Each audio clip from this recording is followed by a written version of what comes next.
me. In front of me is OPPO A1K, and today I would like to show you how you can use voice recorder on this smartphone.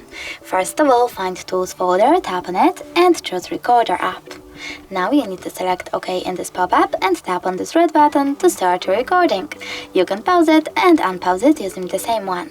If you wish to add a bookmark, you need to click on the left one, and if you wish to end and save your recording, click on the right one. Now name it however you wish to. I will go with some gibberish and tap on save. You can also delete it right away by tapping on delete here. As you can see, my recording was successfully created. If you wish to get rid of it, you can do that by holding it, clicking on this little pin icon at the bottom right corner and choosing delete all standard audio recordings.